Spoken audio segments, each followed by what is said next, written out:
présente, Stéphane Pinguilly. Donc moi je suis le papa, Christian Pinguilly. Donc bienvenue au GAEC Pinguilly sur la commune de Saint-Sauveur. Dans un premier temps, c'était la performance qu'on cherchait. Donc avec la salle de traite qu'on avait à l'époque, la 2x20, gourmand en travail, ramené au coût du litre sorti. C'est vrai que la machine était rentable, mais sans inclure cette main d'œuvre, parce qu'il fallait quand même 2 personnes à traire pour avoir une cadence suffisante. Donc les Lely astronautes ont servi à ça, dégager du temps, de la main d'œuvre, de la performance.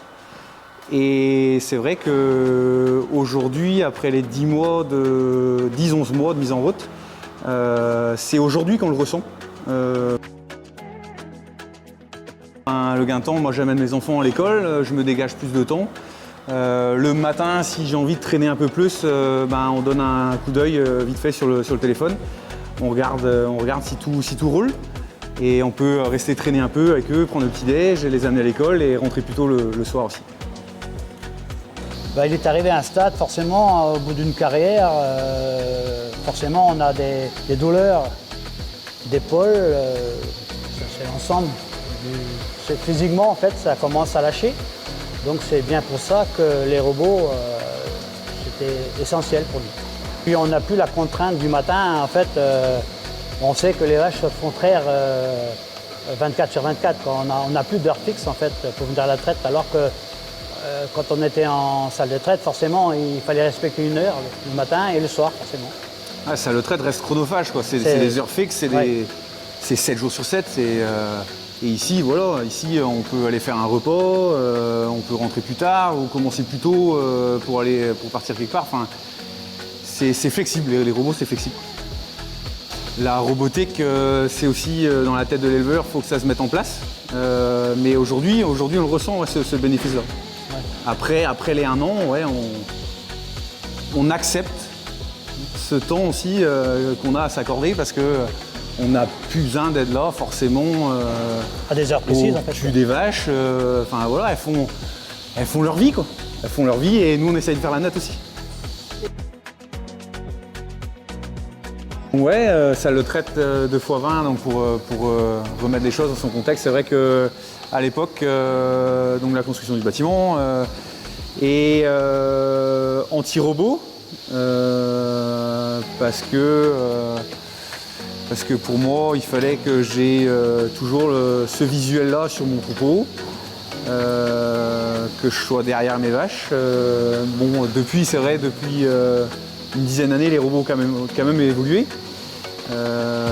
Et un jour, la commerciale donc du Lely Center était passée nous voir pour une remise de cadeaux de fin d'année.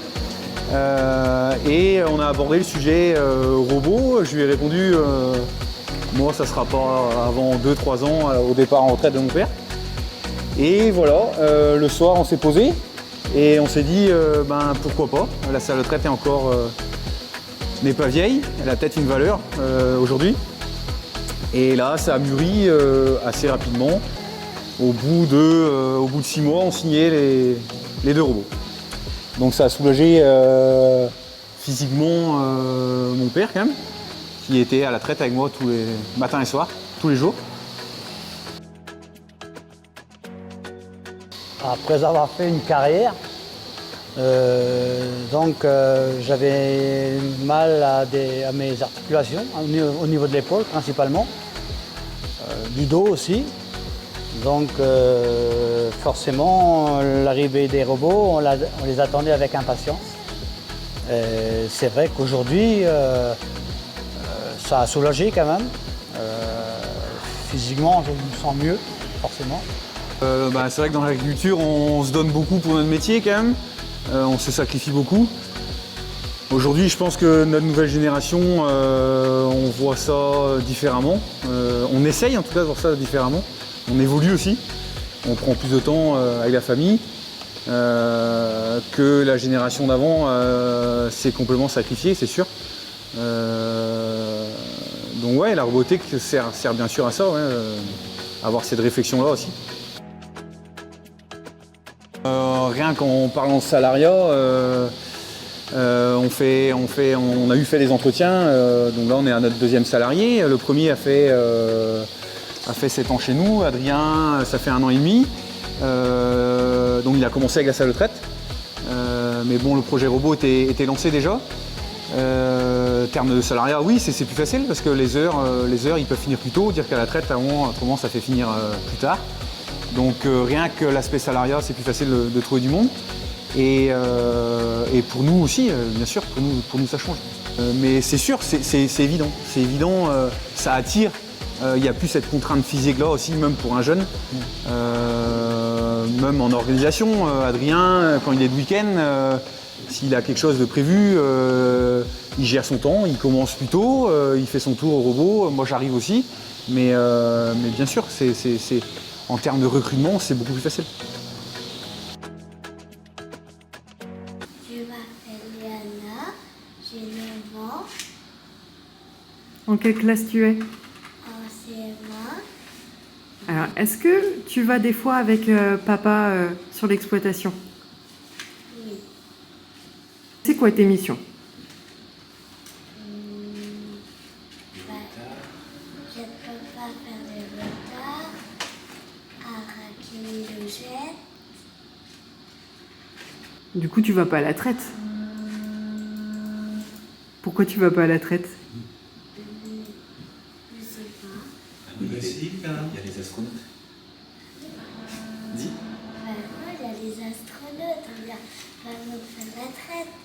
C'est trop bien ça. Oui. Est-ce que c'est bien Est-ce que papa il t'emmène à l'école le matin? Oui. Depuis qu'elle est robot? Oui. Et ça c'est bien? C'est trop bien. Ouais. Il a plus de temps? Oui. Il passe plus de temps avec vous, papa? Oui. Est-ce que tu regrettes que papa il ait acheté les astronautes? Non. Et le Juno? Non. Et c'est lequel ton préféré? L'astronaute ou le Juno? Astronaute. Ouais. Bon, est-ce que plus tard tu seras éleveuse? Oui. Et est-ce que dans ta ferme il y aura des robots? Oui. Il y aura quoi comme robot? Ah, ça fait plus. Astronaute et judo. Ouais. Et si tu devais inventer un robot pour aider papa dans l'élevage, qu'est-ce que ça serait? Un robot qui fait les retards tout seul. C'est pas quoi. Un robot qui donne à manger, c'est mieux. Dis ça. Ah non, ça existe déjà. Ouais, mais on l'a pas.